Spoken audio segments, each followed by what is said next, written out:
Hey YouTube, Bob here. Going to be taking a look at the Famicom release Nuts and Milk by Hudson Soft, 1984. And actually, a year prior in 1983, Hudson Soft had released a game by the same title, Nuts and Milk, on several computer platforms, albeit in a very different format. That version of the game was more of a top-down sort of game. This one, as you see here, is more of a single-screen platformer.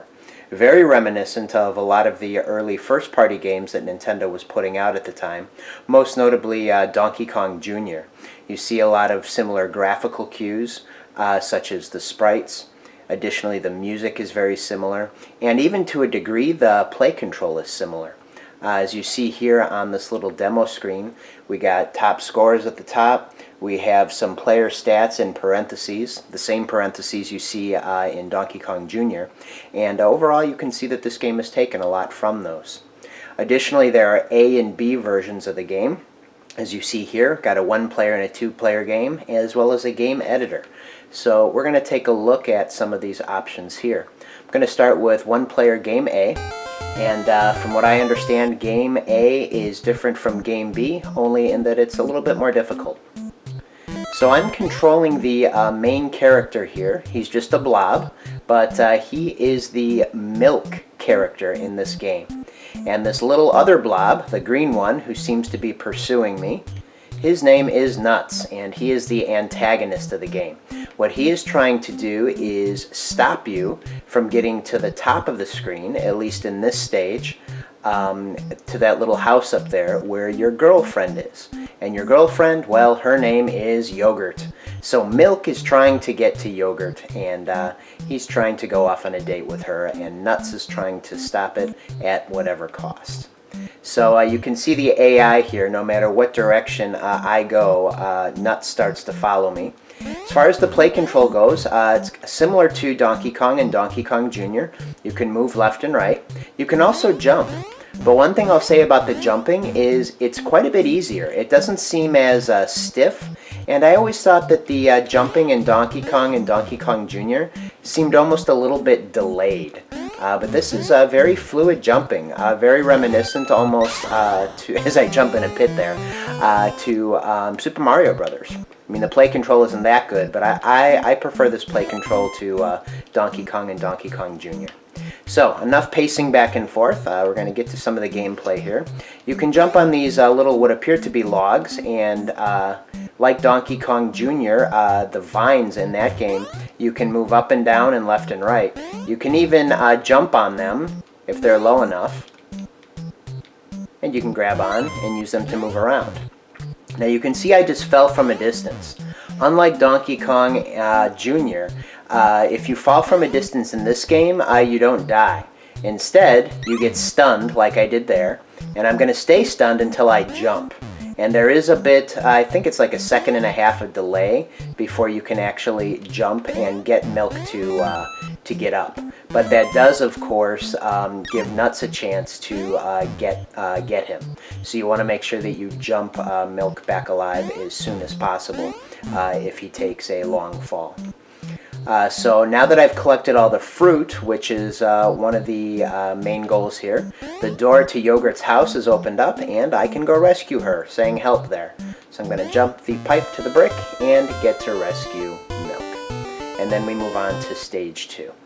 And something that's interesting about this particular game is you can bypass as many stages as you want. All you have to do is hit the select button. And if you hit select and hold select and hit start, you'll lose a life. So it depends on if you want to penalize yourself for skipping a stage. In that vein, it's very reminiscent of Nintendo's game Wrecking Crew, where you could go ahead and skip the stages as you wished. Now here, the added challenge of the springboard, which is similar to the springboard in Donkey Kong Jr. It's not that much of an obstacle. After 2 rounds, you get a bonus round here where I'm going to collect the fruit.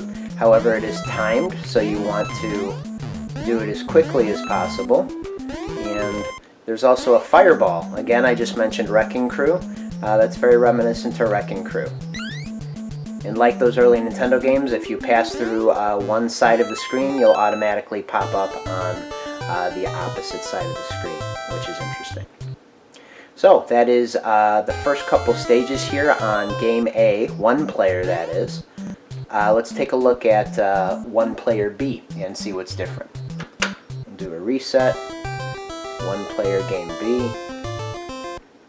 So the stage is similar, it's identical in design really. But what we're going to see here, I believe in a moment, is an obstacle. Looks like we have a little zeppelin or some sort of balloon that I definitely don't want to come in contact with. So it looks like I can pass under it if I time it right, but I'm going to take the coward's route and wait for it to disappear.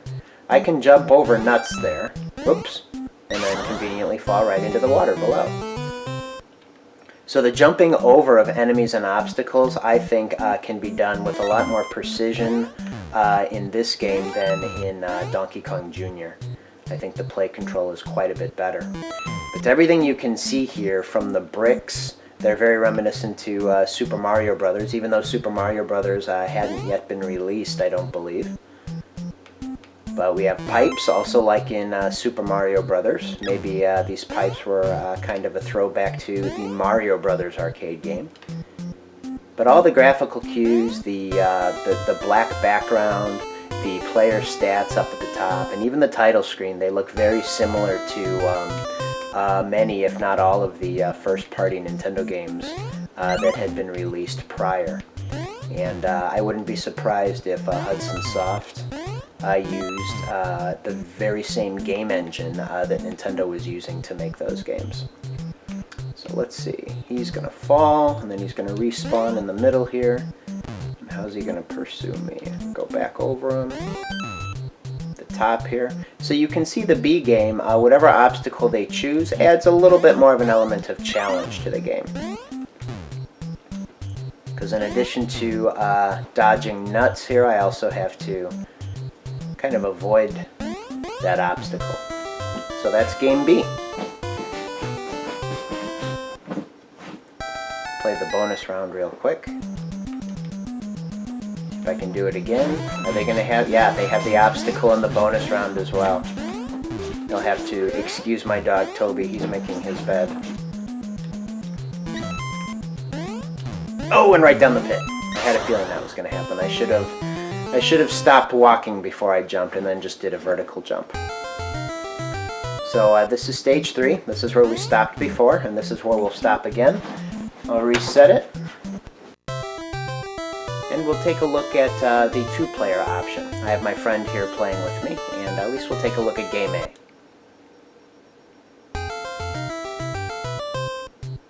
So here it looks like I didn't even need my friend, sorry about that, I didn't even need my friend to demonstrate the 2-player mode because it's not co-op, it's turn-based.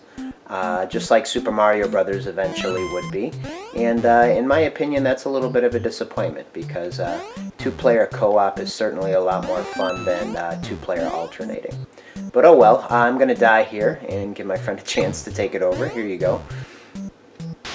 So have at it. I bet it's going to say player 2. And yep, there it is. Alright, so we'll move along. I'll reset it and take a look at the last option here, which is the game editor.